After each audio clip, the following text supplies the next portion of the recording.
j'espère que vous allez bien aujourd'hui. On se retrouve donc pour la deuxième partie du cours d'oxydoréduction. Donc n'hésitez pas à voir la première partie si vous n'avez pas compris. Ici, on va vraiment traiter de la continuité de la première partie. Et donc c'est impératif d'avoir vu la première partie pour pouvoir comprendre. Donc d'ailleurs, j'espère que si vous avez regardé la première partie, ça y est, maintenant vous maîtrisez tout ce qui est de l'aspect, on va dire, théorique. Maintenant, on va passer à l'aspect pratique qui est beaucoup plus intéressant et qu'on peut vous poser dans les calculs. Mais, enfin, qu'on peut vous poser en QCM au concours, mais ne négligez pas l'aspect théorique parce qu'ils aiment bien aussi vous poser des petites questions de cours. Donc voilà, ne soyez pas perturbés si vous voyez une question de cours qui va être tout simplement posée pour le QCM. Donc, on passe directement au cours. Donc, on s'était arrêté à peu près ici. Donc, voilà, on va faire totalement la suite. Donc, voilà. Donc, on va ici faire un réel cas concret avec donc deux couples oxydant-réducteurs.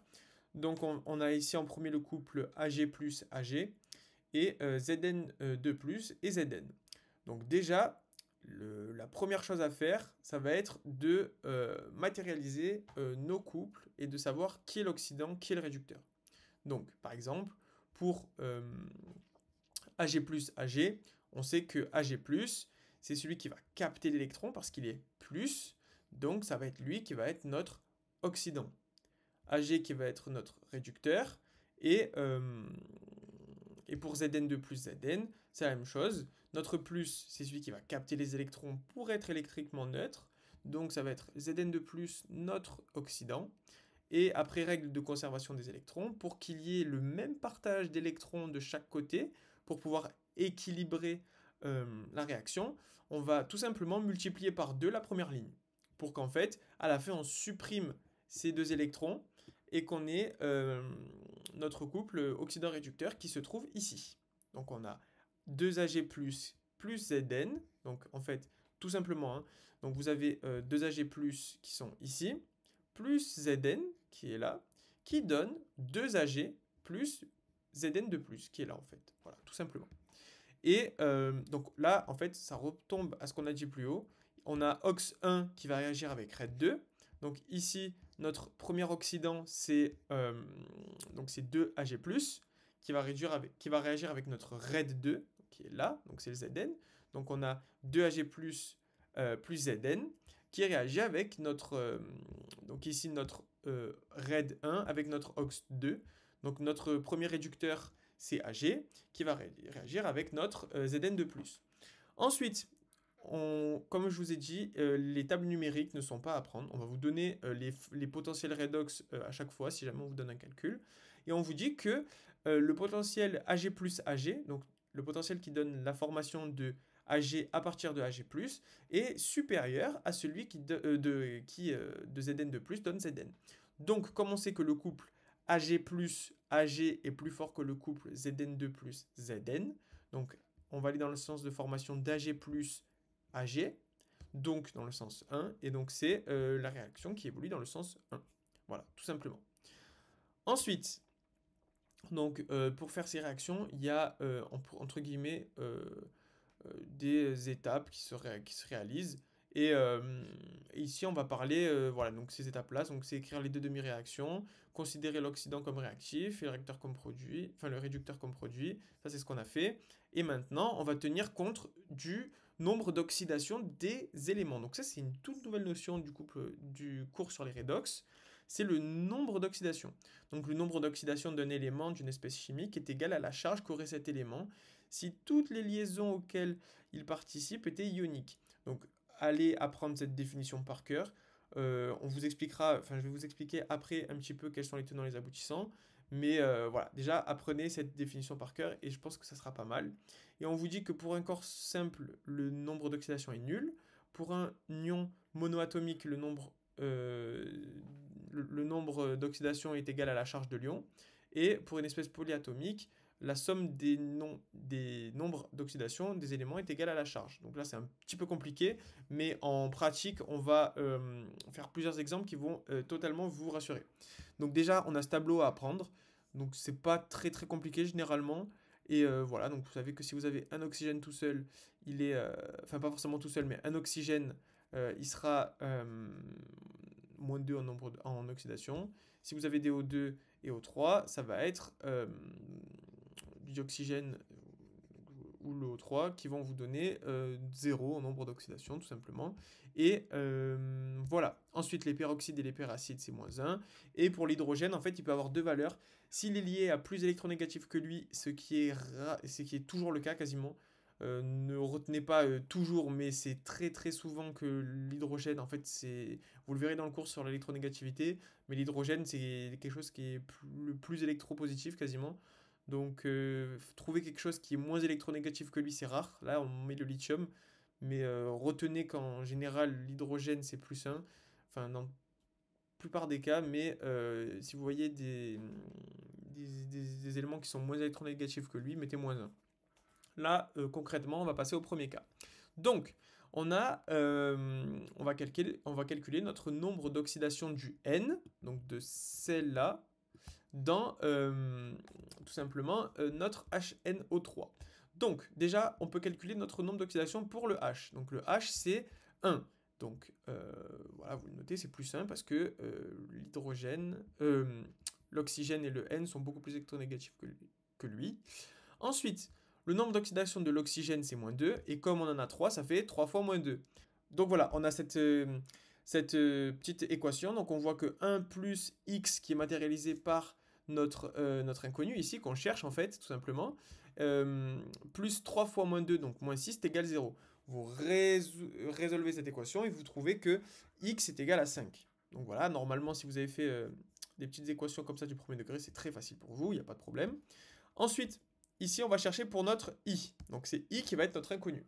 Donc on sait que NO, toujours pareil, c'est quoi? C'est -2. Donc on va faire quoi? X plus 4 fois -2 est égal à -1. -1 pourquoi? Parce que ici on a la charge. On a la charge de notre atome. Et en fait la charge c'est exactement ici. Si on a une espèce polyatomique, la somme des nombres d'oxydation est égale à la charge. Ici, on n'avait pas de charge, donc c'est polyatomique mais on n'a pas de charge, donc c'était 0, notre résultat. Ici, c'est moins, donc c'est -1, et donc on va l'écrire tout simplement ici. Vous résolvez cette petite équation et vous trouvez que le nombre d'oxydation est égal à 7.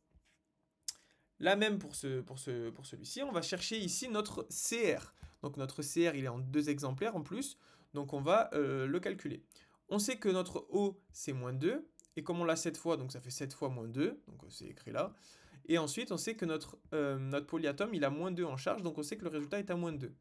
Ensuite, vous résolvez cette petite équation, 2x plus -14 est égal à -2, et vous trouvez en résultat, ici c'est 6, voilà. Donc il n'y a pas trop de difficultés, j'espère en tout cas. C'est vraiment des équations simples, il faut vraiment retenir ce tableau en vérité. Si vous retenez ce tableau, il n'y a pas trop de difficultés et ça devrait découler assez vite. Donc, ici, on va passer à la deuxième étape, qui est déterminer le nombre d'électrons mis en jeu. Donc, voilà, faites la différence. Ils disent de faire la différence entre le nombre d'oxydation de la forme oxydée et réduite. Donc voilà, ici, ce qu'il faut savoir, c'est qu'en fait, en réalité, il faut parce qu'on c'est simple, on a parlé du nombre d'oxydation, le nombre. Attendez, on a parlé. Attends, je vais vous le remettre comme ça, vous le voyez, voilà, notre nombre d'oxydation. Et en fait, je vous l'ai abordé comme ça, vous n'avez peut-être pas compris. Et en réalité, notre nombre d'oxydation, ça nous permet de savoir combien d'électrons vont être échangés lors de réactions de redox, en fait. Comme ça, on sait qu'on ne se trompe pas, en fait. Sinon, parfois, ça peut être compliqué. Ici, on a ce petit calcul à faire. Vous trouvez vos deux nombres d'oxydation respectifs. Vous faites la différence. Ici, on a 6 et 3, donc la différence, c'est 3. Donc, comme on a deux atomes de chrome qui subissent la réaction, on a 2 fois 3 qui est égal à 6 électrons qui vont être changés. Donc, voilà, donc ça, après, c'est des règles un petit peu c'est des règles méthodologiques. Je vous les laisse comme ça, vous pouvez les apprendre. Chacun a sa méthode. Le tout, c'est que vous arrivez à, comment ça s'appelle, à réussir à faire votre demi-réaction. Dans tous les cas, on vous posera jamais, on vous regardera pas comment vous avez fait votre calcul au brouillon. Le plus important, c'est d'arriver à la fin au même résultat. Et là, on vous dit, bon ça vous l'avez peut-être vu au lycée, mais on vous le dit tout simplement qu'en fait, on a deux manières d'équilibrer les réactions.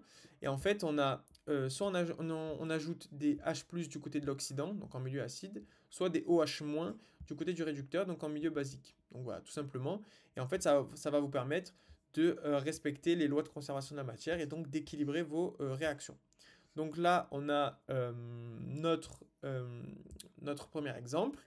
Donc on a les couples redox, donc on a MnO4- plus Mn2+, et on a PbO2 plus Pb2+, et on va faire du coup cette réaction. Donc là, on fait toujours la même chose que comme on était tout à l'heure. En fait, on a notre MnO4-. Donc là, je crois que vous voyez mon stylo. Oui. Donc on a ici notre réducteur. On a Mn2+. On a ensuite notre oxydant qui est MnO4-. Donc en fait, vous ne pouvez pas vous tromper parce que comme on a dit au tout début, on a des règles d'écriture. Donc vous savez que à gauche, vous avez votre oxydant, à droite, votre réducteur. Donc après, bon, vous l'écrivez là dans le sens que vous voulez pour l'écrire. Mais du coup, en fait, le but, ça va être de passer de MnO4- à Mn2+. Voilà. Non, de Mn2+, pardon, à MnO4-. Voilà, retenez ça, c'est mieux. Parce qu'en fait, ici, le plus facile, ça va être d'ajouter des molécules d'oxygène. Donc, comment ajouter? On peut ajouter que de l'eau et des H+, ou des OH-. Mais ici, là, le mieux, c'est d'ajouter 4 molécules d'eau. Donc, si j'ajoute 4 molécules d'eau pour équilibrer mes oxygènes des deux côtés, donc euh, donc on va ajouter 4 oxygènes à gauche pour avoir le même équivalent que celui de droite. Donc, comme j'ajoute 4 fois 2 H de ce côté, il faut que je les rajoute de l'autre. Et comme on a dit qu'on pouvait ajouter du H+, on va ajouter des H+, du côté de l'oxydant, donc de ce côté-là. Et donc, ça nous fait cette demi-équation-là. Vous calculez vos nombres d'oxydation qu'on a fait tout à l'heure. Donc ici, comme on est face à le cas où on est au polyatome avec charge, on regarde la charge, donc c'est 2. Ici, vous faites comment ça s'appelle bon, ici, vous voyez que on a 4 oxygènes et c'est moins. Vous cherchez ici votre X. X est ici. Donc, comme vous savez que vous avez -8 est égal -1. Donc, vous savez qu'en fait, c'est 7 X plus -8 est égal -1. Donc, vous savez que c'est 7, votre nombre d'oxydation. Vous faites la différence entre 2 et 7 qui est 5. Et donc, vous savez que vous avez 5 électrons qui vont être échangés et ils sont là. Ça, vous pouvez être sûr. Vous regardez que les charges soient équilibrées des deux côtés et normalement, il n'y a pas de problème. Après, vous faites la même réaction de l'autre côté et vous avez vos deux demi-équations qui sont écrites. Donc, on a celle-ci et on va tout simplement faire OX1, RED2, OX2, RED1. Donc, on va faire comme au premier exemple et on va avoir tout ça qui va être rédigé. Donc voilà, vous allez multiplier aussi les réactions. Donc comme ici on échange 2 électrons et ici 5, vous allez ici multiplier par 5 en haut pour avoir 10 électrons qui vont être ici. Et vous allez multiplier par 5 en bas pour aussi avoir 10 électrons pour qu'à la fin vous puissiez simplifier les deux et pour que on se retrouve avec plus d'électrons à la fin. Ici on n'en a plus. Donc voilà, vous équilibrez vos deux demi-réactions, vous faites vos calculs, et rien de compliqué normalement, et vous trouvez cette demi-équation qui est en vérité la réponse. Ensuite, là, à la fin, ça va être un petit peu des formules qui vont être revues dans le chapitre de thermodynamique, donc je ne vais pas m'attarder dessus. Voilà, donc comme vous le voyez, il y en a plusieurs, et en vérité, pas trop d'explications là-dessus. Vous apprenez les formules telles quelles qui sont encadrées, notamment l'équation de Nernst, je ne sais pas où elle est, voilà, l'équation de Nernst qui est là. Vous la prenez par cœur, malheureusement, pas de difficulté significative. Si on vous posera rarement des calculs, je pense, c'est pas l'objet de ce cours. Mais voilà, là, le but, c'était de savoir équilibrer les réactions.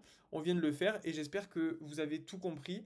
Et si vous avez quelconque question, n'hésitez pas à m'envoyer un mail ou sur WhatsApp et je répondrai. Donc j'espère que vos révisions se passent bien. Si vous êtes vous êtes en première année, vraiment force à vous, vous allez réussir. C'est tout le début du semestre. Et il y a encore tout qui est jouable. Et si vous êtes en terminale, et ben, revoyez tranquillement ce cours. Et bah, c'est bien si vous prenez une bonne avance pour pouvoir réussir votre première année.